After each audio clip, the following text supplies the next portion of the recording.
During my wife's pregnancy, her past infidelity came to light, and our entire family sided with her. She's a changed woman, they'd say. She knows she was wrong, they'd say, and she's pregnant with your child. I was suffocated by the pressure from everyone, all of them demanding I be the magnanimous husband. But the sickening feeling of betrayal crushed me into a deep depression. Because she was pregnant, I had to control my temper, enduring the panic attacks and insomnia by just gritting my teeth. My only outlet became a twisted, pathological obsession with cleanliness.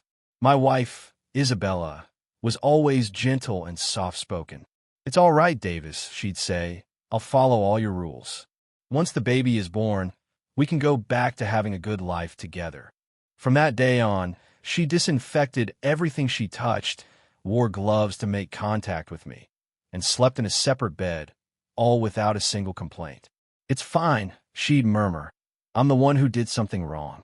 But finally, when I complained about a single hair on the floor, she snapped. She tore off the protective gear she was wearing. "Enough," she screamed. "I cheated, yes, but I broke it off completely a long time ago. Do you have to punish me like this? Look at yourself. You're not acting like a normal person. Am I really that filthy to you?" She deliberately trashed the house, smashing plates and kicking over the garbage can, all despite my obsessive cleanliness. Emboldened by our family's support and knowing I would compromise for the baby, she was trying to force me to continue accepting her infidelity. Every nerve in my body seized up, and I began to vomit blood violently. And yet, strangely, I felt a sense of relief. "Isabella," I gasped, "let's get a divorce." I truly couldn't let it go. The thorn of her betrayal was buried too deep. Even though it happened a while ago, we were about to have a child, and I was only just finding out. The nausea, the disgust, it was a feeling I couldn't shake. I had tried. I tried to forget, tried to convince myself to listen to our parents and be a forgiving husband. But I couldn't do it. Isabella shoved the door open, threw on her coat, and stormed out. "I can't take this anymore. I'm a person too. If you want a divorce, fine. If you don't want this baby, plenty of other people will." She didn't even give me a second glance. The pool of blood I had just coughed up on the floor didn't register with her at all. I finally collapsed, dialing 911 as I fell. The physical agony was nothing compared to the pain in my heart. I never imagined we would end up here, unable to even look at each other without disgust. A memory flashed in my mind. A younger Isabella, lying in my arms, her face flushed with a shy, happy smile. I remembered her accepting my proposal, surrounded by all our friends and family. We promised each other forever. We even hung a lock on a bridge in Paris, a symbol of our unbreakable bond. But in the end, that promise meant nothing. The paramedics loaded me onto the stretcher, shocked by the amount of blood on the floor. One of them immediately started checking my vitals. "A breakdown from extreme stress," she said. "This is serious." My body was racked with pain, and it felt like my heart was being ripped out of my chest. I wanted this child just as much as she did. I wanted to be a good father. But I'm sorry, your dad just can't live with the pain of this betrayal. The surgery took half of my liver, a physical manifestation of the depression and anguish that had been eating away at me. When I woke up, I felt like a corpse lying in a hospital bed. I had to force myself to sit up all alone. During my entire hospital stay, Isabella never called. Not once, even though the hospital had contacted her as my emergency contact. She chose to remain unreachable. Maybe she was just that angry. But what was I supposed to do? My obsessive cleaning was the only way I had to cope. So filthy. Why would she do this to me? Why let me find out right when I was about to become a father? I would have rather she'd been better at hiding it, letting me live my whole life in blissful ignorance. I went straight to a lawyer's office in downtown Chicago and asked for divorce papers. While I was back at the hospital for my follow-up, my parents called. Their first concern wasn't for my health, but to defend Isabella. "Davis, why are you two fighting again?" my mom asked. "You have to learn to let things go. You can't be so stubborn. Don't just throw the word divorce around. It's not a good look." I was exhausted and had no energy to argue with them. I didn't understand what the point was in clinging to a marriage that was already dead. I had been at death's door. I'd already been through hell and back. I just didn't care anymore. So I said calmly, I'm getting a divorce. I almost died, and Isabella agreed to it. The line went silent for a long time before they hung up. That afternoon, my in-laws, the Johnsons, who lived nearby, rushed to the hospital. Seeing my gaunt face, they held back their accusations and just said they would go have a serious talk with Isabella. Our daughter is always so temperamental, her mother said, but how could she just disappear when her own husband is sick? Davis, don't you worry, she continued. I'm going to give her a piece of my mind. I won't even let her back in our house until you've calmed down. It was the same old routine. They pretended to be on my side, but in reality, they were always covering for their daughter. It was as if they believed she could be forgiven for anything. A profound sense of weariness washed over me. I wasn't angry anymore. I just didn't love her. I didn't want anything to do with her ever again. My voice was cold and resolute. I'm divorcing her. The Johnsons' expressions changed instantly. Davis, don't be like that, her father pleaded. Every couple has to work through things. She could be immature, I know, but I'll make sure she changes. Then my mother-in-law muttered under her breath, It's a weak man who can't hold on to his own wife. Weak? I clenched the fabric of my hospital gown, my voice turning to ice. No matter what you say, I am getting a divorce. Isabella agreed to it. If you have a problem, take it up with her. Not believing me, they called Isabella right then and there. She was still furious, and when they told her what I'd said, she just doubled down. That's right, let's do it. I can't take this anymore. Do you have any idea how miserably I've been living? I cheated, okay, but I changed. I fire my assistant. What more does he want from me? Am I supposed to die and go back in time to undo it? I told them I was drunk. It was a mistake. What's done is done. We have to move on. We were about to have a baby. All of that should be in the past. She hung up before they could even tell her I was in a hospital. With those few words, she dismissed all of my pain. Did she think about any of this when she was cheating on me? Cheaters are disgusting. They're the ones who should feel worthless. Why did she have to play the victim? 4 or 5 months, from the moment she got pregnant until now, I had to cater to her every need while completely ignoring my own. I couldn't even take medication for my depression and insomnia. She slept soundly every night while I lay awake, terrified that the baby she was carrying wasn't mine. I felt like a balloon filled with poison, wanting to burst. Every single moment was a painful struggle not to just end it all. I'm a human being, too, who was looking out for me. Why did she have to cry about her pain, her misery, her supposed suffering? My parents, the Millers, arrived next, pressuring me to save my marriage with the same intensity they had used to push me into it. Listen to me, Davis, you're not getting a divorce. Would we ever steer you wrong? To them, their daughter-in-law was a source of pride, a great career, a high salary, someone they could boast about to the rest of the family. But I didn't want any of it. Looking at their pleading, self-serving faces, I smashed a glass against the wall. Enough. From now on, I'm in charge of my own life. When my parents saw they couldn't change my mind, they gave me the silent treatment, threatening to disown me if I went through with the divorce. I ignored them. As soon as I was well enough to be discharged, I took the divorce papers straight to her office. Just as I was about to walk in, a familiar figure slipped in ahead of me. The scent of a specific brand of cologne stopped me in my tracks. It was her assistant, Ryan Carter, so this was her idea of firing him. A sharp pain shot through my chest. Another lie. It was an endless cycle of betrayal and deception. So much for her promises to change, for her supposed remorse. The cheerful conversation inside stopped the second I opened the door. Ryan's hand was still resting casually on Isabella's shoulder, far too close for a professional relationship. Isabella's face went pale with panic, but her first instinct was to pull him behind her, as if to shield him. Davis, let me explain. It's not what you think, she stammered. She probably expected me to react like I did the first time, to break down like a lunatic, sobbing, demanding she choose between us, forcing her to swear she'd never see him again and come back to our family, even if it meant making a huge, humiliating scene. But I had no interest in that drama anymore. I just felt foolish for how I'd acted before. Infidelity isn't a one-time mistake, it's a pattern. I held out the papers. Sign them.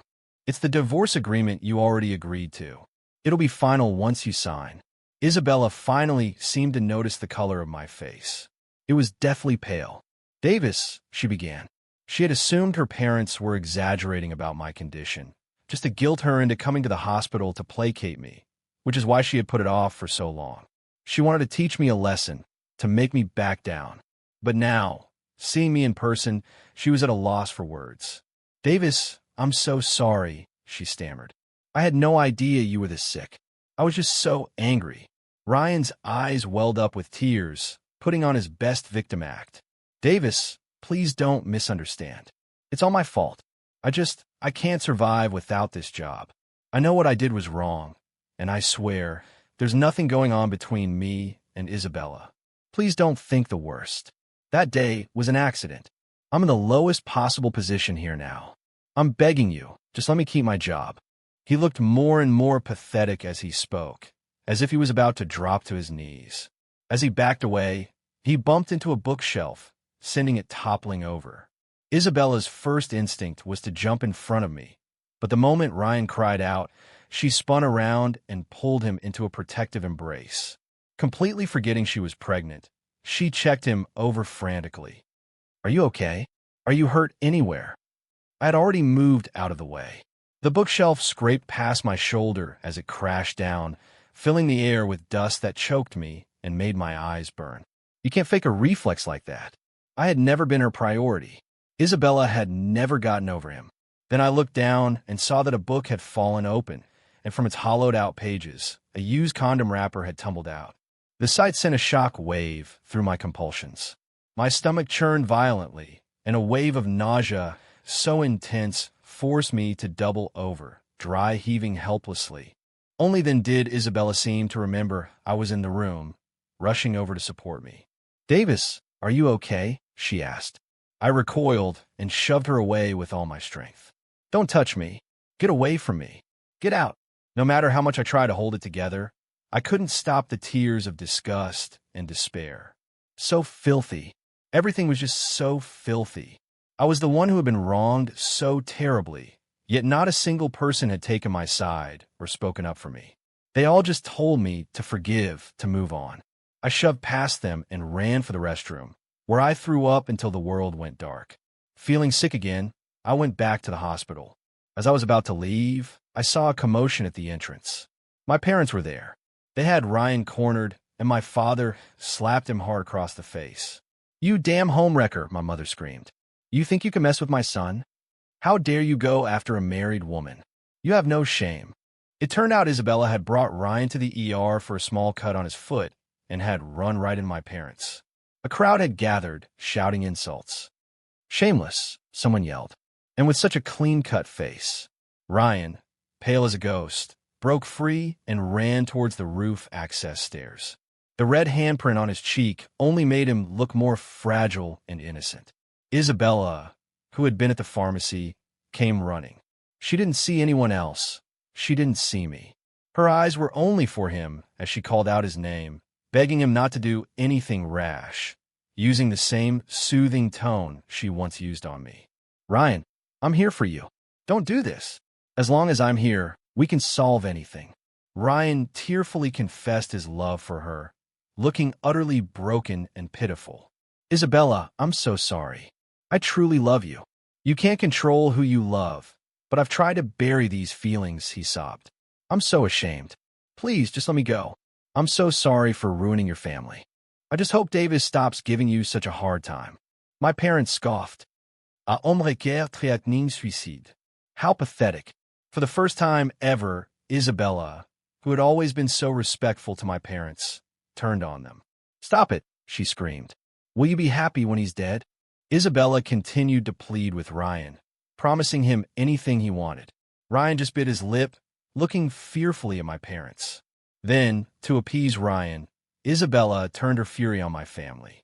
She got on the phone and ordered her assistant to financially ruin my parents' company. My family's business was in a fragile transition period, and its cash flow was deeply intertwined with her corporation. I stared at her in disbelief, then rushed forward to stop her. That's my parents' life's work you're talking about. Isabella, have you lost your mind? My parents treated you like their own daughter. Isabella shoved me aside without a second thought. Davis, stay out of this. Nothing is more important than a person's life. If their company fails, I can help them rebuild it. Besides, Ryan is my employee. I can't be that heartless. I grabbed her by the collar. Isabella, don't be so arrogant. You can't just rebuild a business they spent decades creating. Do you have any idea what this would do to them? I'm telling you, don't do it. I let go, disgusted. If you want to be with him that badly, fine. I'm out. You two can get married. For a moment, Isabella hesitated. Davis, that's not what I meant. Her own parents rushed over to intervene. Isabella, stop this madness. We're all family. You can't destroy the relationship between our families like this. Just then, Ryan took another step toward the ledge. A gust of wind made him stagger, and he looked like he was about to fall. In that instant, all of Isabella's hesitation vanished. The priority is to get Ryan down safely, she declared. I'll deal with everything else later. In the chaos, someone bumped into her, and she started bleeding from her abdomen. But she ignored it, focusing only on Ryan. I'm fine, she gritted out. We can always have another baby. In that same moment, my parents' company collapsed into bankruptcy. My father gasped for air and collapsed from a heart attack. My mother burst into tears, wailing about everything she had done for Isabella. What have we done to deserve this? How did I pick a daughter-in-law who doesn't even care about her own baby? I scrambled to get both my parents' medical attention, biting my lip so hard it bled. Across the rooftop, Isabella led Ryan away from the ledge by the hand. Ignoring the stares of the crowd, she pulled him into a relieved embrace. I watched them with cold detachment as I dialed my lawyer. Revise the divorce papers, I said. I want to make sure Isabella walks away with absolutely nothing. After that, I rushed back to the surgical wing. My dad was stable. He just needed to stay in the hospital to recover. My mom was still a mess, crying uncontrollably.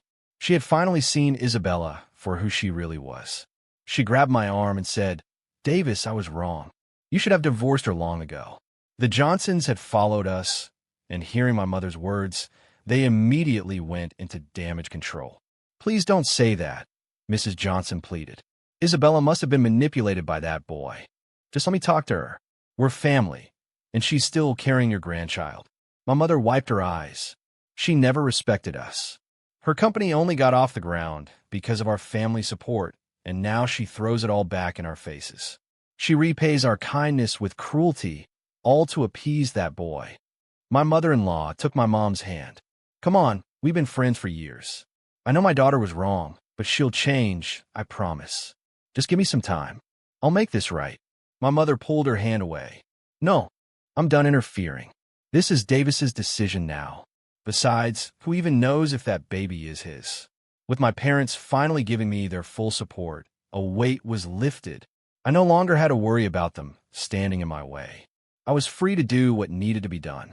Seeing she was getting nowhere with my mother, Mrs. Johnson turned to me.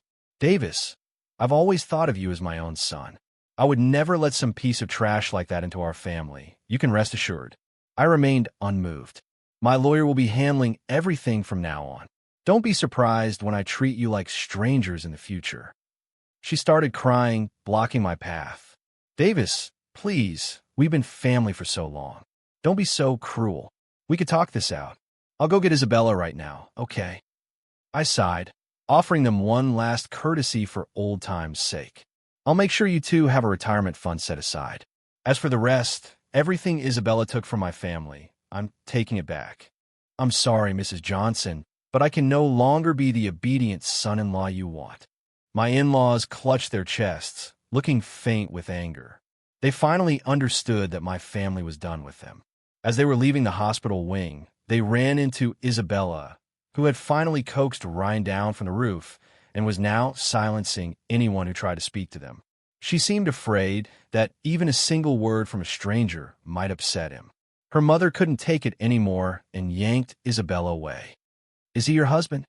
Why are you making such a scene over a homewrecker? I'm telling you, if you don't win Davis back, I will disown you. And you need to go get yourself examined by a doctor right now. Isabella's expression was one of pure annoyance. Mom, stop coddling Davis. You're the one who made him think the world revolved around him. There's nothing going on between Ryan and me. He's my employee, and I have a responsibility not to let him kill himself." Her mother looked like she was about to explode. She grabbed Ryan and tried to shove him away. "Get out of here. You're fired. I forbid you from setting foot in our family's company ever again." But she never expected Isabella to defy her own mother. Despite her pale face, Isabella's priority was still Ryan. "Mom, that's enough. I said this ends now. I'll go explain things to Davis. His spoiled attitude is your fault anyway. And I'm the one running the company now, so nobody is firing Ryan Carter." Ryan looked at her with an expression of pure adoration, gripping her hand even tighter. To any outsider, they looked like a couple. Only after she had made sure he was settled did Isabella finally go to get checked by a doctor. As expected, the baby was gone. I let out a bitter laugh and called out to her, "Mrs. Johnson, I think that says it all. From now on, please stay out of my life." The Johnsons could only mutter, "What a disaster," over and over, completely helpless. The story of the rooftop incident quickly hit the local news blogs. The narrative they spun was of Isabella saving her true love, Ryan, portraying them as a tragic, misunderstood couple. People flooded the comments with messages of support and blessings. One comment even read, "The real homewrecker is the one who isn't loved." The online sentiment was overwhelmingly positive toward Ryan, while any comments that criticized him were quickly deleted. What is wrong with people? What kind of values are these? Praising a homewrecker who threatened suicide to manipulate the husband? This is insane. Another read, "Yeah, I hope everyone supporting them gets cheated on too." I knew without a doubt that Isabella's PR team was behind this. I remained calm, taking screenshots of everything to use as evidence. It was just more proof of her infidelity. Why should I be upset? Even our last connection, the baby, was gone. Now it was all just about the money. That afternoon, I went to see my father, who was now conscious. "Don't worry about a thing," I told him. "I'll save the company.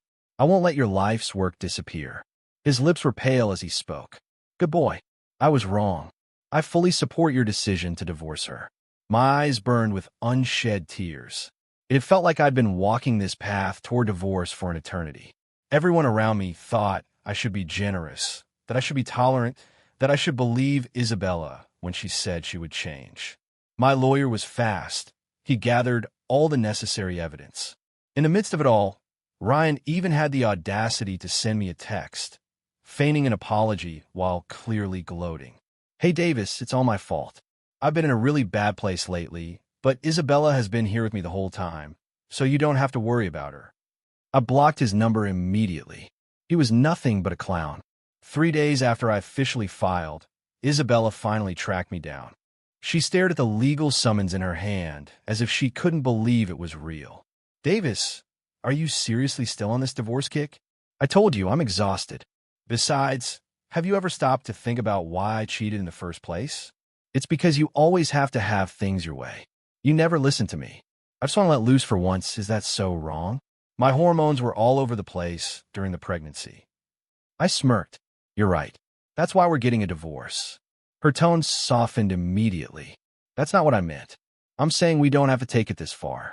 Once I get Ryan settled and on his feet, we could go back to how things were. We can get you help. We can live a good life." As if that were possible. "Isabella, you can be so naive." My gaze was like ice. "You really overestimate your importance. Before, the only reason I stayed was for the baby. But now, you're just filthy to me." Isabella stumbled back a few steps. Even my lowest point, I had never said anything so cruel to her. But I wasn't taking it back. All this time, my obsessive cleaning was never about punishing her. It was about punishing myself. I would disinfect the bathroom multiple times after getting sick. I felt like my own body was contaminated, every inch of me. But I never directed that feeling at Isabella. If she thought my words were dirty, then fine. She was dirty, utterly filthy. Isabella tried to say something else, but I was already walking away. She started to follow, but Ryan held her back. "Davis is just throwing a fit," he said soothingly. "He'll get over it. Men don't give up that easily. Don't worry. Hearing that, Isabella seemed to relax. She went back to our apartment, but it was eerily silent. I had cleaned everything meticulously, but a faint stain from the blood I had coughed up was still visible on the hardwood floor. It was a stark reminder of how critical the situation had been. A pang of regret hit Isabella. She shouldn't have lost her temper like that, shouldn't have been so focused on her own feelings. For weeks now, Davis had been so cold, not caving the way she had expected. She ran her hands through her hair in frustration. It had been Ryan's idea to provoke me, saying that sometimes you can't let a man get too comfortable. She didn't know why she had listened to him, but she had been feeling so suffocated that his advice, combined with her own frustration, had made her snap. She thought back on everything. Her first time with Ryan truly had been an accident. She had been drunk after a late night at the office, and things had just happened in a blur. But once you cross that line, it's easy to cross it again and again. A subtle emotional connection had grown between her and Ryan. They shared knowing glances, an unspoken flirtation. The whole affair came to light because of her own carelessness. She had bought a new perfume, one that Davis was allergic to. It just happened to be Ryan's favorite scent. Davis was too perceptive. He knew something was wrong immediately. From there, he slowly uncovered the entire truth. The moment she was caught, Isabella was filled with regret. She knew she had made a terrible mistake.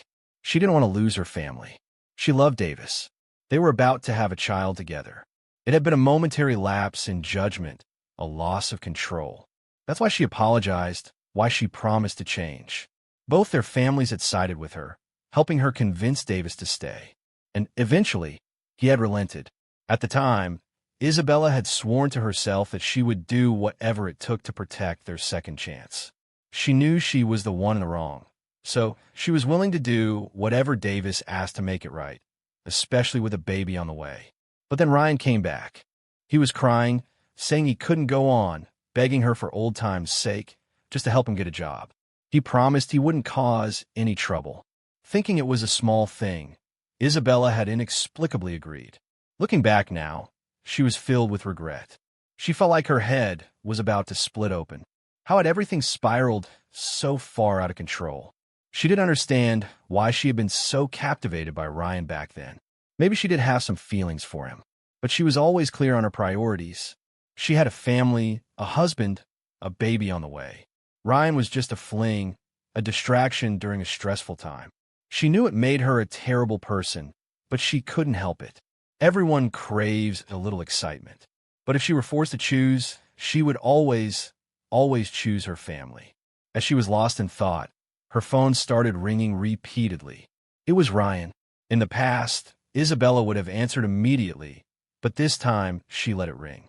Finally picking up with a tone that was far from her usual warmth, she asked, "What do you want?" Ryan was taken aback. "It's just the power went out at my place. Can you come over? I'm kind of scared." An unfamiliar wave of irritation washed over Isabella. "What good would I be? I'm not an electrician. Call 911. Ryan fell back on his usual tactic of feigned understanding. "Okay, I get it. Is Davis giving you a hard time again? Don't worry about me. I'll be fine." He always did that, drawing these subtle comparisons, making Davis seem unreasonable to highlight how understanding he was. It was so irritating. How had Isabella never noticed how manipulative he was before? She hung up on him. She still hadn't fully recovered from the miscarriage, and he wanted her to run errands for him. Instead, she dialed Davis's number. Her infatuation with Ryan had sparked quickly, and it was fizzling out just as fast. It was time to focus on her family. But she called Davis several times, and he never picked up. The divorce papers sitting on her desk seemed to mock her. He couldn't actually be serious, could he? A knot of panic formed in Isabella's stomach. She rushed over to her parents' house. "Mom, Dad, Davis is trying to divorce me. You have to talk to him for me. We can have another baby. Before she could finish, her father slammed a glass down on the table, silencing her. "How dare you even show your face?" he roared. "We're so ashamed. We can't even look the Millers in the eye. How could you expect us to talk to them on your behalf?" Her mother added, "You've been a fool. Why is that boy still at the company? I told you to fire him. Isabella knew she was in the wrong, so she didn't argue. She just made a promise. I'll handle it right away. I'll fire him and make sure he moves somewhere far away, where he can't bother Davis. Her parents looked at her with complete disappointment. You're on your own now, her father said. We've pleaded with Davis, but it's no use. Even his parents are supporting the divorce now. There's nothing more we can do. Her mother sighed. You had such a good husband, and you didn't appreciate him. You brought this on yourself. Her parents were too angry to even speak. Isabella started to panic. Mom, Dad, please help me. If you don't talk to him, he'll never listen to me. One by one, they turned and went to their separate rooms. Go clean up your own mess first, her father said over his shoulder. Then we'll talk. They wouldn't abandon their daughter, of course, but they needed to see some genuine effort from her. Isabella understood. She went straight back to her office. The moment she walked in, Ryan rushed toward her. Isabella, you're finally here. I was so scared last night, he exclaimed, expecting her to comfort him. Instead, Isabella coldly handed him a termination letter. You'll get a full severance package. Don't come back to this office again. In fact, I suggest you leave the state. Ryan was stunned. He stared at the paper in his hand, unable to believe it. He never imagined Isabella could turn on him so quickly. Just a few days ago, she was defending him, promising to take care of him, and now she was acting like she didn't even know him. He finally found his voice. Isabella, this has to be a mistake. If I lose this job, where will I go? Please don't do this to me. Is it because of Davis? I can go apologize to him. Isabella held up a hand. I've already had all the news articles taken down. This has nothing to do with Davis. I've decided on my own that this has gone too far. I want my family back. Ryan was speechless for a long moment. He needed to process what was happening. He turned and walked out of her office. A few minutes later, Isabella received a video on her phone. It showed a side of Ryan she had never seen before, bragging to his friends. She's married to a total idiot, a workaholic drone. I had her wrapped around my finger. The Ryan in the video boasted, I'll tell you the secret. First, you subtly put down her husband all the time. Second, you act super understanding and obedient. Just focus on making her happy, he laughed. You do that, and you'll be set for life. When I lock this down, I'm taking all of you on vacation. He was so proud of himself. In that moment, any lingering affection Isabella had for him evaporated. Furious, she called HR and told them to process his termination immediately, with no severance pay. When Ryan got the news, he completely lost his composure. He stormed back into her office, his gentle demeanor gone. Isabella, you're not just firing me. You're withholding my severance pay too?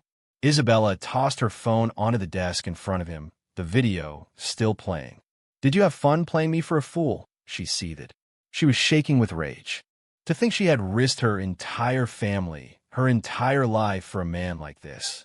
Ryan looked like he was about to lose his mind. I didn't force you to cheat. You were sick of him anyway, and now you're trying to pin all the blame on me. Don't you think that's unfair? He was furious. He had been so close. Now his only option was to burn it all down and try to get some money out of it. I'm warning you, if you don't give me that severance pay, I'll go on Twitter and tell everyone my side of the story. Isabella just laughed. Who do you think you are?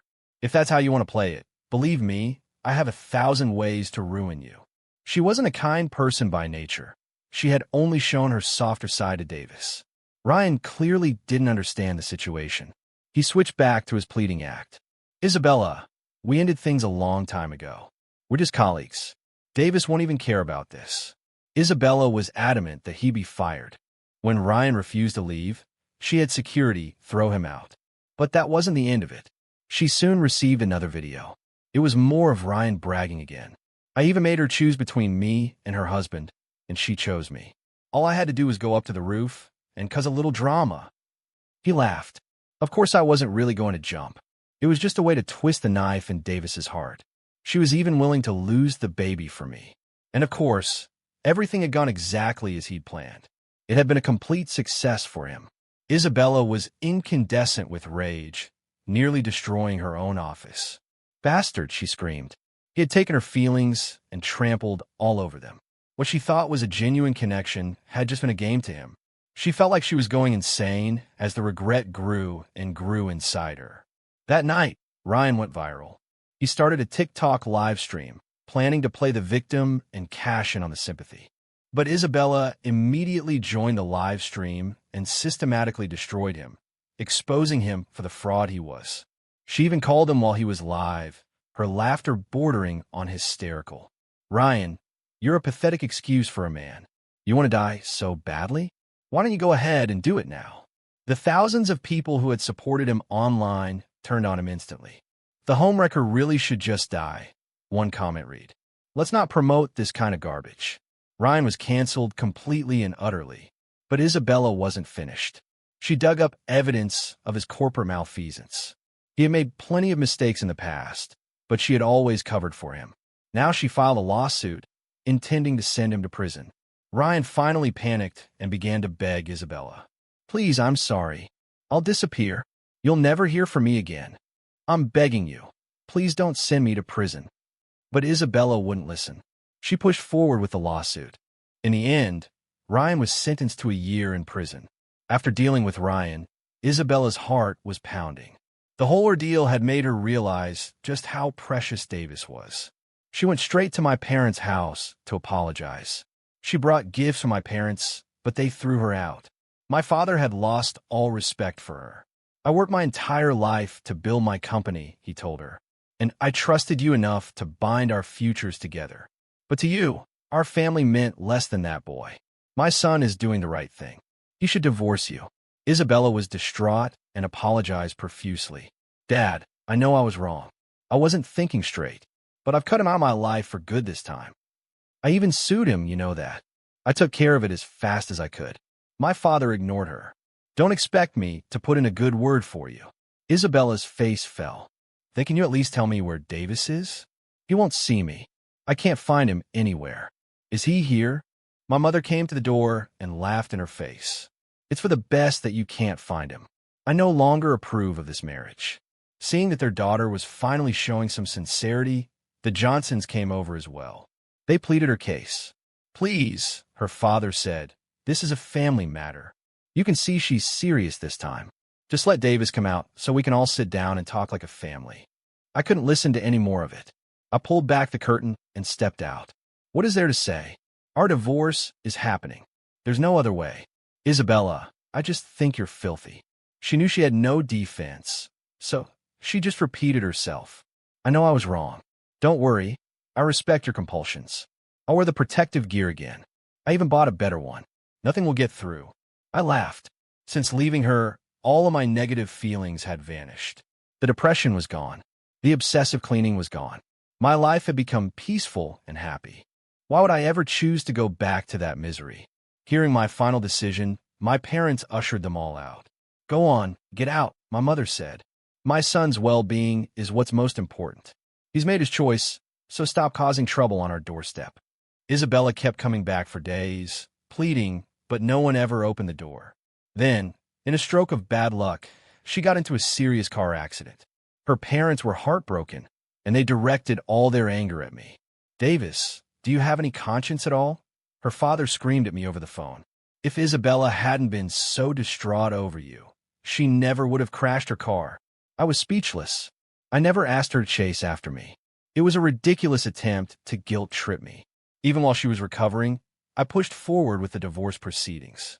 Her parents called me cruel and heartless, but I just kept moving forward. In the end, the court granted my petition. Isabella walked away with nothing. For some reason, that car accident seemed to shatter her pride and spirit. She fell into a deep decline, growing old and bitter in a haze of depression. As for me, I walked forward into the sunlight. Many years later, I met a woman I loved, and we had a beautiful child together. The three of us were incredibly happy.